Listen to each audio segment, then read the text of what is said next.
नहमदुहु व नुसल्ली व नुसल्लिम अला रसूलिहिल करीम, अम्मा बाद। ज़कात कोर्स का आज सबक नंबर 5 है। आज के सबक में कुछ ऐसी बातें आ रही हैं जिनका ताल्लुक आज के जदीद मसाइल से है। नंबर 1, बैंक का ज़कात काटना। बैंक्स में आजकल सिस्टम ये है कि अगर आप यकुम रमज़ान से पहले पहले अपनी दरख्वास्त जमा नहीं कराते तो यकुम शाबान से पहले पहले तो यकुम रमज़ान को आपके अकाउंट से आपकी ज़कात कट जाती है और आपकी उसमें आपसे पूछते नहीं हैं और इस तरह वो लोग ज़कात काट देते हैं।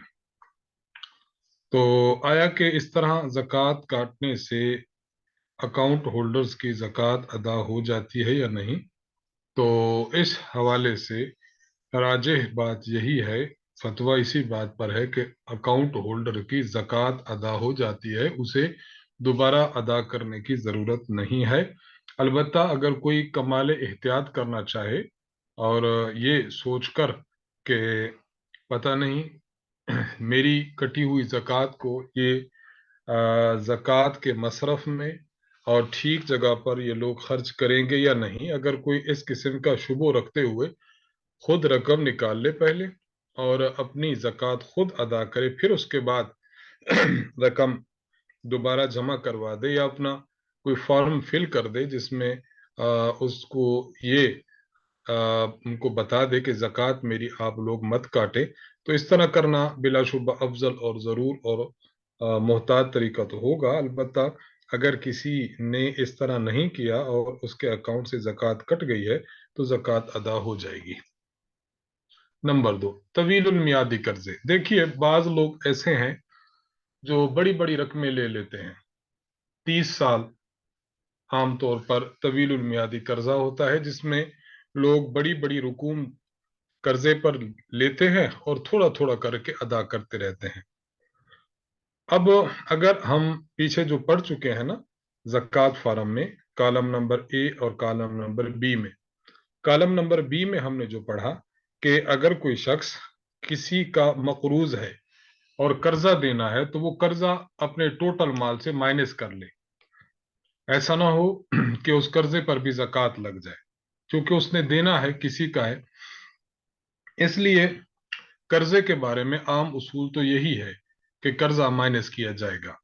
लेकिन अगर कोई शख्स कर्जा माइनस नहीं करता, सॉरी, अगर कोई शख्स एक बहुत लंबा अरसा वाला कर्जा लेता है जो उसने 20, 25, 30 साल में अदायगी करनी है थोड़ी थोड़ी करके को, अब आया कि अब इसके बारे में क्या किया जाएगा।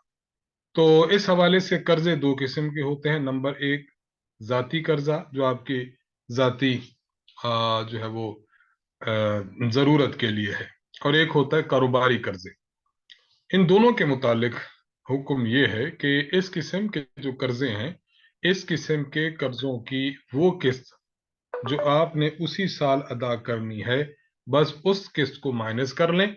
इस किस्त के माइनस करने के बाद बाकी जो आपके पास बचा हुआ है उसको आपने माइनस नहीं करना। मसलन एक आदमी है, 30 साल उसने पर कर्जा लिया हुआ है, हर साल उसने 1 लाख अदा करना है। तो अब इस साल जब जक़ात अदा करेगा तो कॉलम नंबर बी में, कॉलम नंबर बी में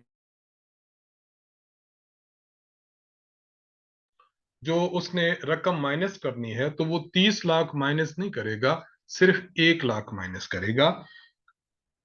खुलासा इस उन्वान का ये निकला कि ऐसा तवीलुल मियादी कर्जा कि जिसको उतारने के लिए लंबा अरसा आपको चाहिए होता है, तो उस कर्जे में जितनी अमाउंट है वो टोटल अमाउंट आप माइनस नहीं करेंगे, बल्कि आप सिर्फ और सिर्फ वही अमाउंट माइनस करेंगे कि जो अमाउंट आपने उसी साल में अदा करनी है, चाहे वो आपका कर्जा जाती नौयत का है तवील कर्जा, चाहे कारोबारी नौयत का है। क्रिप्टो करेंसी पर ज़कात का हुक्म। एक बंदा है जिसके पास क्रिप्टो करेंसी मौजूद है तो उस पर भी ज़कात फर्ज है, बस उसके जो दीगर माल है, दीगर असासाजात हैं, सोना चांदी नकदी माल तिजारत, उनका भी हिसाब लगा ले और क्रिप्टो करेंसी को भी उसमें शामिल कर ले। बस जो ही उसके कुल माल पर 1 साल गुजरेगा तो ये शख्स जक़ात अदा कर देगा। बाकी क्रिप्टो करेंसी के मुतालिक क्या हुक्म है, तो इसके मुतालिक अभी हमारे उलमाए किराम जो है अभी इसके जवाज का फतवा नहीं दे रहे, इसलिए एहतियात करनी चाहिए। लेकिन अगर किसी शख्स के पास मौजूद है तो बहरहाल चूंकि वो करेंसी ही है, और इसलिए उस पर भी वो शख्स ज़कात देगा जो बनती हो। प्रॉपर्टी पर ज़कात के अहकामात का हुक्म। एक आदमी है, वो प्रॉपर्टी खरीद रहा है, घर है, कोई जमीन है, मकान है, होटल है वगैरह। अगर किसी ने आपने जमीन या घर खरीदा जाती रिहाइश के लिए, होटल खरीदा बेचने के लिए नहीं, इसलिए कि इसको होटल को रखेंगे और इस पर कारोबार करेंगे, तो इस किस्म की जो चीजें हैं जिसको बेचना मकसूद नहीं है बल्कि अपना जाती इस्तेमाल करना है, तो उन पर ज़कात नहीं है। नंबर 2, एक आदमी ने दुकान खरीदी है कारोबार करने के लिए। अब दुकान को बेचना उसका मकसद नहीं है, मकसद ये था कि मैं इस दुकान में एक डिपार्टमेंटल स्टोर खोलूंगा, मेडिकल स्टोर खोलूंगा, कोई परचून की दुकान इसमें लगाऊंगा। तो इस किस्म के अफराद के लिए हुक्म यह है कि जो ज़कात देगा वो इस दुकान की वैल्यू पर नहीं होगी, बल्कि ज़कात उस दुकान से जो कुछ कमाएगा उस पर होगी। नंबर 3, एक आदमी है, आपने घर खरीदा है, आपकी नीयत ना ही ये है कि मैं बेचूंगा और ना ही ये नीयत है कि मैं इसमें रिहाइश करूंगा, बस खरीद लिया। जब ऐसी सूरत हाल हो कि इंसान कोई भी नियत ना करे, तो ऐसी सूरत में उस माल पर भी ज़कात नहीं है। अच्छी तरह समझ लें कि उसकी वजह यह है कि किसी भी माल पर ज़कात के लिए ज़रूरी है कि वो माल तिजारत का माल हो। तिजारत का माल उस वक्त बनेगा जब क्लियर कट आपकी नीयत उसको आगे बेचने की हो। चूंकि आपकी यहाँ नीयत है ही नहीं, ना बेचने की ना रिहाइश की, कुछ भी नहीं, महज खरीदना मकसद था। तो बाद दफा होता है ऐसे कि इंसान खरीद लेता है, बाद में देखेंगे क्या करना है। तो इस सूरत में ये मारे ज़कात नहीं है। जब मारे ज़कात नहीं है तो इस पर आप ज़कात अदा नहीं करेंगे। नंबर 4, आपने प्रॉपर्टी खरीदी है और फरोख्त करने की नीयत से खरीदी है, तो अब आप जो ज़कात अदा करेंगे तो ज़कात उसकी मौजूदा वैल्यू पर अदा करेंगे। इस साल ज़कात थी, मसलन इस साल उसकी वैल्यू है 60 लाख रुपए, तो आप 60 लाख पर ज़कात देंगे। अगले साल इसकी वैल्यू बढ़कर 70 लाख चली गई है, आप 70 पर देंगे।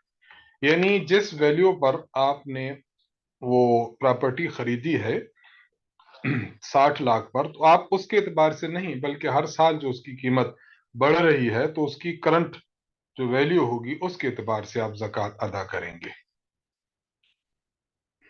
नंबर 5, अच्छा, एक आदमी है, उसने अपनी प्रॉपर्टी किराए पे दी हुई है। अब जो प्रॉपर्टी की मालियत, मसलन उसकी दुकानें हैं या उसके मकानात हैं, उसने किराए पर दिए हुए हैं, तो इन मकानात और इन दुकानों की मालियत पर तो ज़कात नहीं है। अलबत्ता अगर इनसे किराया वसूल होता है और ये शख्स यानी जो मालिक है इसके पास बाकी माल भी है, तो बाकी माल को भी और इस किराया को भी जमा कर ले। अगर किराया बचता नहीं तो खत्म, और अगर बचता रहा तो उसको जमा कर ले। और जिस दिन साहिब निसाब हुआ था उससे ठीक 1 साल बाद फिर अपना हिसाब देख ले। अगर उसके पर निसाब के बराबर रकम बच जाती है तो अब इस शख्स पर ज़कात वाजिब होगी। अब इस शख्स पर ज़कात वाजिब होगी।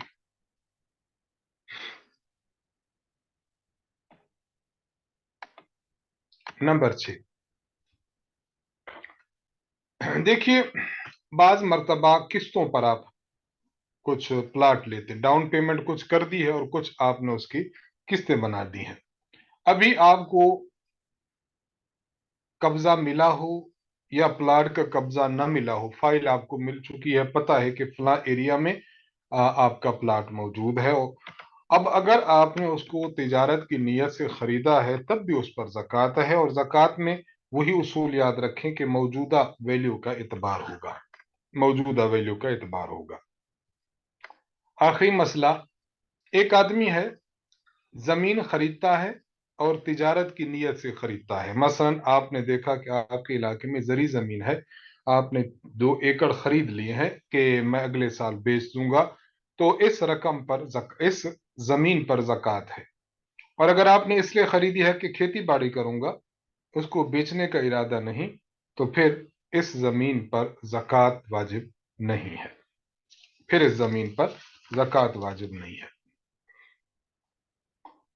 ज़कात के जदीद मसाइल में से एक अहम मसला ये भी है कि मसलन आज आप किसी को ज़कात भिजवाते हैं, आपने ज़कात भिजवाई है, मसलन आपने भिजवाई किसी दूसरे मुल्क से, पाकिस्तान में, पाकिस्तान के शहर कराची से आपने भिजवाई है लाहौर में, लाहौर से भिजवाई है सरगोदा, सरगोदा, यानी आप एक जगह से दूसरी जगह अगर ज़कात भिजवाते हैं तो उसके कुछ चार्जेस होते हैं, सर्विस चार्जेस हैं, एक्सचेंज, बैंक, डाकखाना, ड्राफ्ट, किसी जरिए से आप ज़कात भिजवाते हैं, तो आपकी एक होती है असल रकम और एक होते उस पर चार्जेस।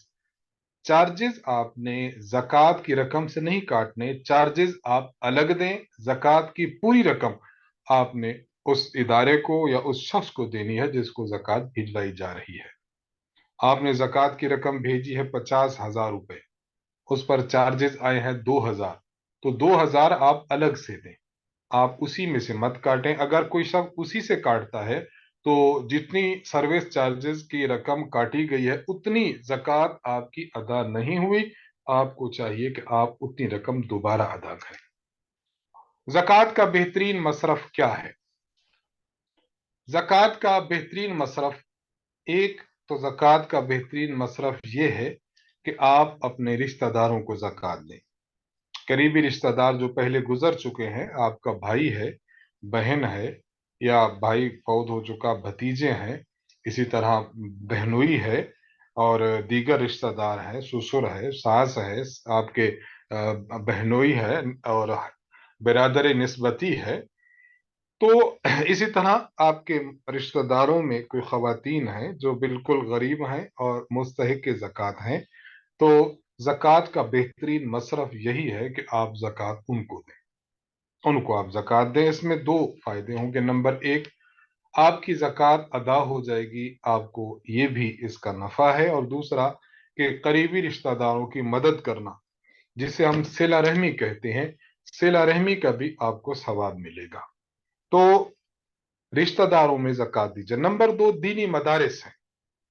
मैंने पिछले एक सबक में भी अर्ज किया था कि दीनी मदारिस में ज़कात देना ये भी दोहरा अजर रखता है, इसमें भी दुगना सवाब है, इसलिए कि इसमें एक तो आपकी ज़कात अदा हो जाएगी, और दूसरा ये कि इसमें इशात दीन और तहफ़्फ़ुज़ दीन का भी पहलू है।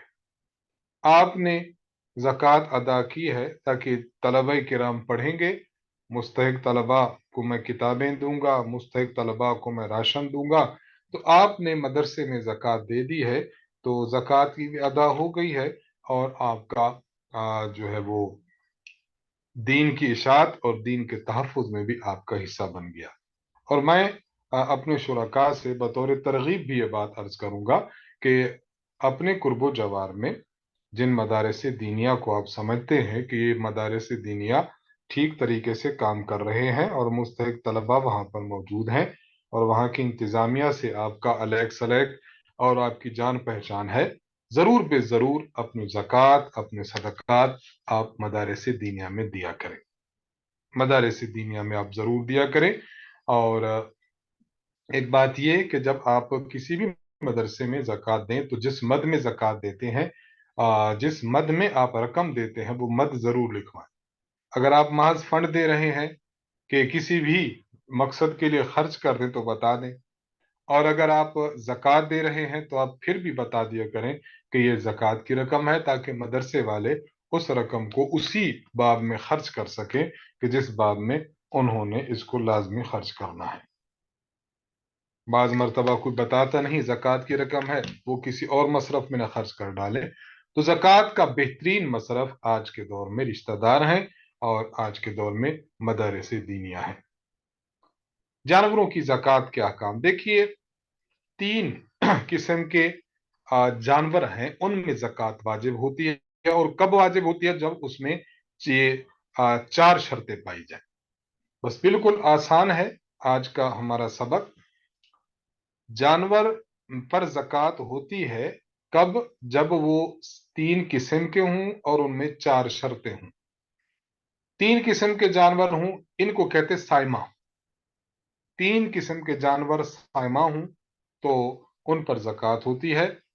ऊंट मुज़क्कर हो या मुअन्नस हो, गाय मुज़क्कर हो या मुअन्नस हो, इसमें भैंस भी शामिल है, और बकरी मुज़क्कर हो या मुअन्नस हो, भेड़, और इसमें मेंढा, दुम्बा और दुम्बी वो भी इसमें शामिल होंगे। खुलासा ये कि ये 3 किस्म के जानवर हैं, इन पर ज़कात होती है। और कब होती है? कि जब ये साइमा हो, जब ये साइमा हो। अच्छा, अब साइमा कब बनेंगे? जब 4 शर्तें पाई जाएंगी। नंबर 1, ये जानवर साल का अक्सर हिस्सा बतौर खुद ऐसी घास चरकर गुजारा करते हूं जो मुबाह हो और उन जानवरों के मालिक को उस घास का मुआवजा न देना पड़ता हो। मैं इसकी मिसाल अर्ज करूंगा। मसलन आपके घर के करीब कोई चरागाह ऐसी है, कोई जंगल ऐसा है जिसका आपको कोई मुआवजा नहीं देना पड़ता, जानवर चरते हैं, चर के जानवर अपना गुजारा करते हैं, तो जिसमें आपको कोई खर्चा ना करना पड़ता हो, तो पहली शर्त यह है। और अगर जानवर ऐसा है जो आपने घर में रखा हुआ है और घर पर आप उसको चारा खिलाते हैं, घर पे रखा हुआ है, आपने खुद अपना चारा उगाया हुआ है, वहां से उसको खिलाते हैं, या ऐसी करीब चरागाह है जहां चरते हैं लेकिन आप उसको पैसे देते हैं, तो ये जानवर साइमा नहीं होंगे। इससे पता चला कि हमारे डेरों पर आज जो जानवर है जिसका हम खुद चारा काटते हैं, खुद उनको चारा खिलाते हैं, या बड़े बड़े फार्म होते हैं उसमें चारा खरीद कर खिलाया जाता है, या उनकी अपनी जाती चरागाह होती है, वो मुबाउल असल नहीं कि घूम के आ जाए और आपको कुछ ना करना पड़े। आज का जो हमारे यहाँ से घरों में जानवर आपने रखे हुए हैं, तो आप उसका चारा खुद काट के और बना संवार के खिलाते हैं, तो ये साइमा नहीं है। ये बात अहम याद रखें। ऐसा नहीं है कि हर किस्म के जानवर में ज़कात है, नहीं। 3 किस्म के जानवर जबकि साइमा हूं, साइमा की ये 4 शर्तें हैं। तो पहली शर्त कि वो ऐसी घास खाते हूं कि जिस घास का मुआवजा इसके मालिक को न देना पड़ता हो। नंबर 2, इन जानवरों को पालने का मकसद सिर्फ दूध लेना हो या उनसे बच्चे हासिल करके उनकी नस्ल बढ़ाना हो या उनको फरवा करना हो, बस ये आपका मकसद हो। नंबर 3, ये जानवर ऐसे सेहतमंद हों कि जिनमें बढ़ोतरी मुमकिन है। लिहाजा अगर जानवर ऐसे कमजोर हों कि उनमें बढ़ोतरी और इजाफे का इम्कान नहीं है, तो उन पर ज़कात वाजिब नहीं होगी। नंबर 4, ये जानवर सब के सब बच्चे न हों, बल्कि इनमें एक बड़ा जानवर होना जरूरी है। इसलिए अगर ये जानवर सब बच्चे ही हों तो इनमें ज़कात फर्ज नहीं होगी। अब ये 4 शराइत हों तो और ये जानवर निसाब को पहुंच जाए, अब ज़कात वाजिब होगी। 3 किस्म के जानवर थे। नंबर 1 ऊंट, नंबर 2 गाय भैंस, और नंबर 3 बकरी, भेड़, दुम्बा, मेंढा, दुम्बी, बकरा वगैरह। हर किस्म के जानवरों में हमने तफसील लिख दी है। अगर ऊंट 5 से कम है, 4 है, तो ज़कात नहीं है। जब 5 होंगे अब ज़कात होगी। कितनी होगी? आपके सामने हमने ये तफसील लिख दी है। 5 से 9 तक 1 साला 1 बकरी, 10 से 14 तक 1 साला 2 बकरियां, 15 से 19 तक 1 साला 3 बकरियां, 20 से 24 तक 1 साला 4 बकरियां, 25 से 35 तक 1 साला 1 ऊंटनी, 35 36 से 45 तक 2 साला 1 ऊंटनी, 46 से 60 तक 3 साला 1 ऊंटनी, 60 से 75 तक 4 साला 1 ऊंटनी, 76 से 90 तक 2 साला 2 ऊंटनियां, 91 से 124 तक 3 साला 2 ऊँटनियां, 125 से 129 तक 3 साला 2 ऊँटनियां और 1 बकरी।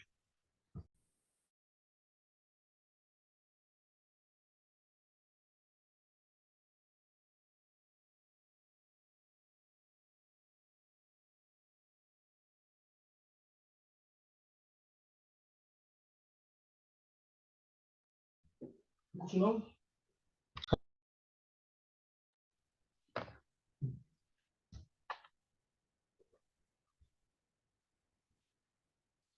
130 से 134 तक 3 साला 2 ऊँटनियां और 2 बकरियां, 135 से 139 तक 3 साला 2 ऊँटनियां और 3 बकरियां, 140 से 144 तक 3 साला 2 ऊँटनियां और 4 बकरियां, 145 से 149 तक 3 साला 2 ऊँटनियां और 1 साला 1 ऊँटनी, 150 से 154 तक 3 साला 3 ऊँटनियां। इसी तरतीब के साथ आपने ज़कात को आगे बढ़ाना है, जो कि हमने इस ज़कात कोर्स में तफसील लिख दी है। जहां तक गाय के निसाब और उसमें ज़कात का ताल्लुक है, तो उसकी जो बुनियादी चीज है कि 30 से कम गायों में ज़कात वाजिब नहीं। इनकी तादाद अगर 30 हो जाए तो इनमें दीगर शराइत की मौजूदगी में ज़कात फर्ज होगी। उनका क्या सिस्टम है वो भी आपके सामने हमने लिख दिया कि कम अज कम 30 हूं। 30 हूं तो फिर 30 से 39 तक 1 साला 1 गाय, 40 से 59 तक 2 साला 1 गाय, 60 से 69 तक 1 साला 2 गाय, 70 से 79 तक 1 साला 1 गाय और 2 साला 1 गाय, और 80 से 89 तक 2 साला 2 गाय। इसी तरतीब के साथ आपने जो वो बढ़ाते चले जाना है। और भैंस की जो ज़कात है उसका भी वही निसाब है जो गाय का है। अगर एक बंदे के पास गाय और भैंसें मिली जुली हैं, तो मिली जुली गाय और मिली जुली भैंस इनको मिक्स कर लेंगे। मसलन उसके पास 15 गाय और 15 भैंसें हैं, तो हम दोनों को मिक्स कर लेंगे। हम कह देंगे इनके पास 30 अदद हैं और 30 के अदद पर ज़कात है। बकरी भेड़ इनका निसाब 40 से कम कम हो तो ज़कात नहीं। अगर 40 हो तो 40 से 120 तक अगर उसके पास बकरियां मौजूद हों तो 1 साल की 1 बकरी या भेड़, 121 से 200 तक 1 साल की 2 बकरियां या भेड़ें, 201 से लेकर 399 तक 1 साल की 3 बकरियां या 3 भेड़ें, और 400 अगर हूं तो 1 साल की 4 बकरियां या 4 भेड़ें। फिर एक एक 100 पर एक एक बकरी होती जाएगी, 500 पर 5 बकरियां, 600 पर 6, इस तरह आपने आगे तरतीब देना होगा। तो ये बुनियादी चीजें हैं। पीछे जो हमने बात अर्ज की है उन्हीं बातों को सामने रखते हुए जानवरों की ज़कात के मुतालिक चंद अहम मसाइल समझ लें।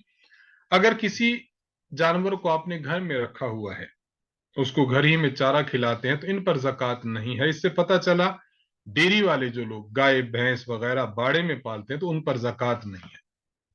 अच्छा, ऐसे जानवर जिन्हें गोश्त के लिए या सवारी करने के लिए या खेती बाड़ी के लिए पाला जाए तो उन पर भी ज़कात नहीं है। क्यों? अभी अभी हम ये बात आपकी खिदमत में अर्ज कर चुके हैं कि इन जानवरों पर ज़कात कब होगी कि जब वो साइमा हो। और साइमा में जो हमने शर्त पेश की है वो शर्त यह है कि उनको पालने का मकसद सिर्फ दूध लेना हो। उनको पालने का मकसद सिर्फ दूध लेना हो, अगर और या उनसे बच्चे हासिल करके उनकी नस्ल बढ़ानी हो या उनको फरबा करना हो। अगर कोई गोश्त के लिए, सवारी के लिए या खेती बाड़ी के लिए पाला जाए तो उनमें ज़कात वाजिब नहीं होगी। नंबर 3, अगर किसी ने भेड़ें रखी हों और मकसूद उनसे ऊन हासिल करना हो तो उन पर भी ज़कात फर्ज नहीं है।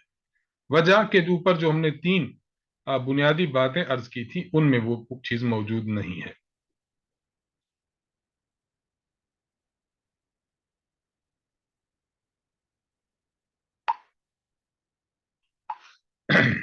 तो बुनियादी तौर पर अमवाल की ज़कात, उसके बाद मवेशियों की ज़कात, ये हमने आपकी खिदमत में पेश कर दिया है। आगे जो हम उन्वान लेकर आ रहे हैं वो उन्वान है मसाइल उश्र। چونکہ مسائل عشر بھی انتہائی آسان اور بنیادی چیز ہے تو اس پر بھی ہم بنیادی باتیں عرض کر کے فائل آپ کے حوالے کر رہے ہیں، اور ہم کوشش کریں گے کہ ہم آج ہی زکوٰۃ کورس کا آخری سبق مکمل کر دیں۔ دیکھیے، اللہ تبارک و تعالیٰ نے قرآن کریم سورۃ الانعام آیت نمبر 141 میں بیان فرمایا، کلو من ثمرہ اذا اثمر وآتوا حقہ یوم حصادہ ولا تسرفوا انہ لا يحب المسرفین۔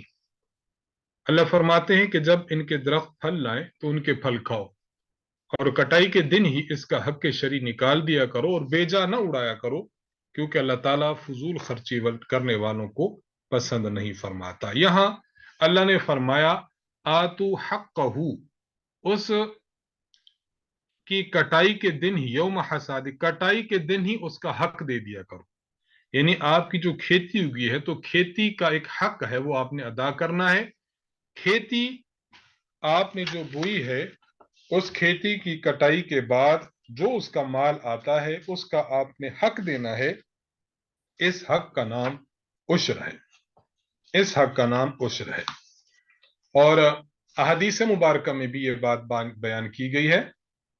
چنانچہ صحیح بخاری حدیث نمبر 1483 میں حضرت عبداللہ بن عمر رضی اللہ عنہ فرماتے ہیں کہ رسول اللہ صلی اللہ علیہ وسلم نے ارشاد فرمایا، فیما سقط السماء والعیون، جو کھیتی بارش کے پانی سے یا قدرتی چشمے سے سیراب ہو، او کانا عصریا، یا وہ کھیتی ایسی ہے جو خود بخود سیراب ہو۔ بعض دفعہ ایسا ہوتا ہے کہ آپ کی کھیتی نہر کے کنارے ہے یا ایسی جگہ پر ہے کہ آپ کی کھیتی میں خود بخود پانی جو ہے وہ سینچ کر چلا آتا ہے، آپ کو اس کا خرچہ نہیں دینا پڑتا۔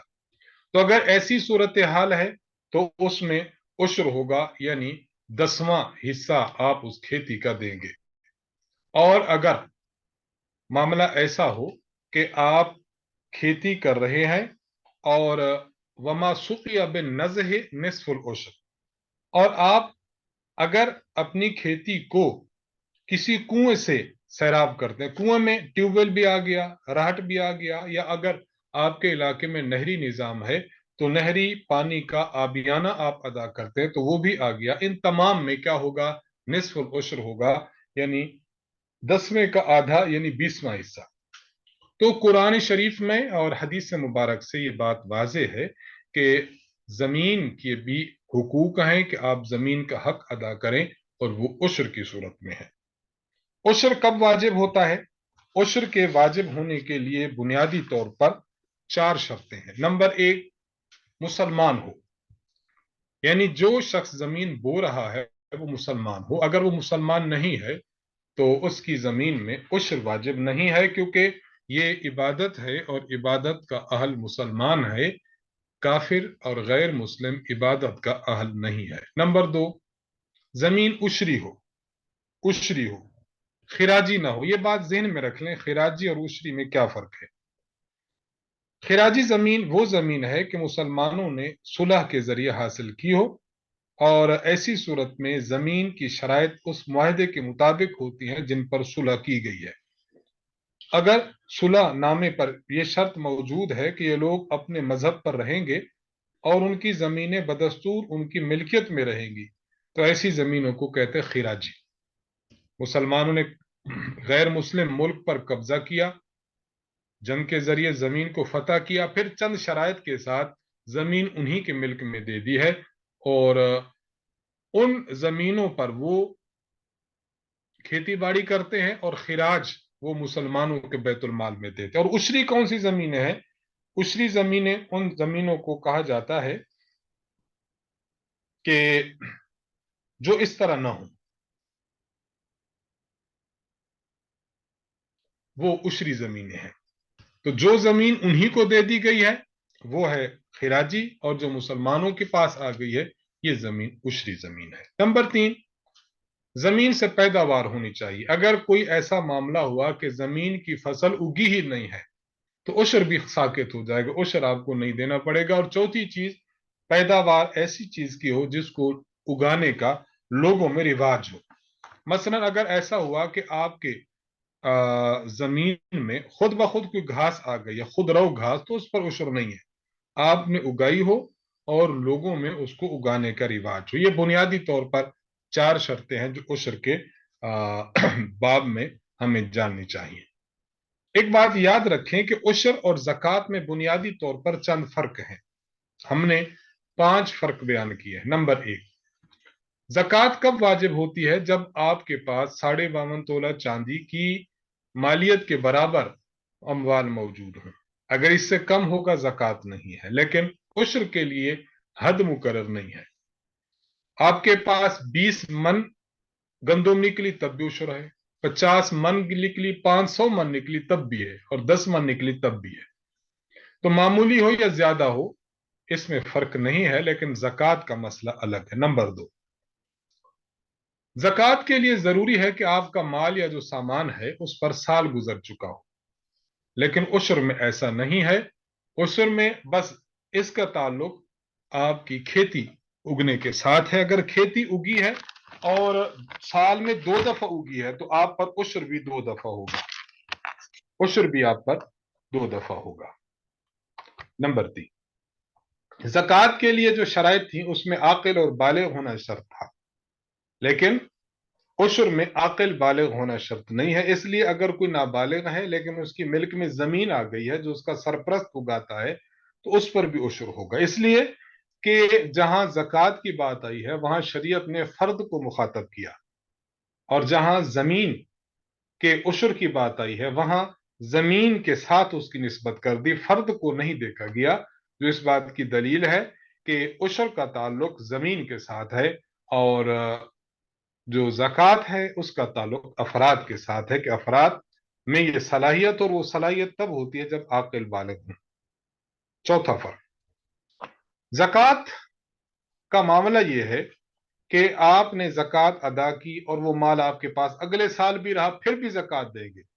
सोना अगले साल रहा, फिर आप ज़कात देंगे। लेकिन उशर का मामला यह है कि एक दफा उशर निकाल के गंदुम घर रख ली, अगले साल फिर भी गंदुम आपके पास मौजूद है, तब भी आपको उशर देना नहीं पड़ेगा। वो एक अदायगी काफी है। और पांचवी और आखिरी वजह फर्क की यह है कि जिन चीजों पर ज़कात वाजिब होती है, ज़कात वाजिब होती है, तो बल्कि ये मैं अर्ज कर चुका हूं। फर्क नंबर 4 हम रह गया है, वो मैं अर्ज करता हूं। ज़कात का माल और सामान जो है, ज़कात के माल और सामान वगैरह के साथ कर्ज को हम देखते हैं। मसलन हमने पीछे पढ़ा ना, कॉलम नंबर ए और कॉलम नंबर बी।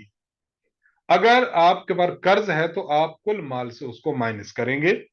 लेकिन जब आप उशर निकालेंगे तो उशर में आप पर कर्ज भी हो, आपके जमीन पर खर्चा भी हुआ पड़ा हो, तब भी आप उसको माइनस नहीं करेंगे। आपने कुल पैदावार पर उशर को देखना है और अदा करना है।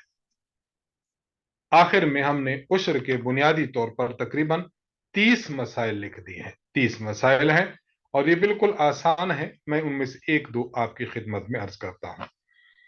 उश्र के बारे में ये बात जहन में रख लें कि अगर आपके उश्र मसलन आपने गंदुम उगाई थी, जौ उगाई थी, चावल उगाए, तो कोई भी आपने जिन्स उगाई है, आपका उश्र बनता है 10 मन गंदुम। आप 10 मन गंदुम जिन्स दे दें तब भी ठीक है, और अगर आप 10 मन गंदुम नहीं देते बल्कि आप उसकी कीमत दे देते तब भी दुरुस्त है। दोनों चीजें दुरुस्त हैं। इसी तरह उश्र आपकी जमीन में बहुत ज्यादा पैदावार है तब भी देंगे, बहुत कम पैदावार है तब भी देंगे। उश्र जिस तरह आप गंदुम, जौ, इन चीजों में देते हैं, इसी तरह आपने फलों में भी देना है, सब्जियों में भी देना है। मसलन आपने बाग है, आपने बाग बेचा है, वो बना है आपका 20 लाख का। अब आप इसका उशर देंगे 1 लाख, क्योंकि आपने इसको पानी वगैरह देते रहे थे। एक आदमी है, साल में उसके एक से ज्यादा मर्तबा फल आता है, एक से ज्यादा मर्तबा सब्जियां आती हैं, घास है, घास आता है, इसी तरह कोई उसकी खेती आती है।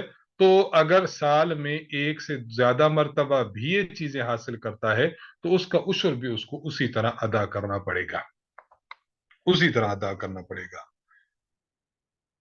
ये उसर के मसाइल हैं जो आपके सामने बहरहाल मौजूद हैं, आप इन्हें पढ़ लीजिएगा। मजीद जो बात समझ में ना आए वो आप हजरात पूछ लीजिएगा। अल्लाह के तआला के फजल और एहसान से बिहम्दिल्लाह ताला हमारे यहाँ जो कोर्स शुरू हुआ था वो आज इख्तिताम पजीर हुआ। अल्लाह ताला से दुआ है कि अल्लाह तबारक व ताला हमें अपने इस कोर्स से फ़ायदा हासिल करने की तौफीक बख्शे, हमें ज़कात के मसाइल को ज़्यादा से ज़्यादा बेहतरीन तरीके से बयान करने की और उन पर अमल करने की तौफीक बख्शे। वाखिर दावाना अनिल हम्दुलिल्लाहि रब्बिल आलमीन।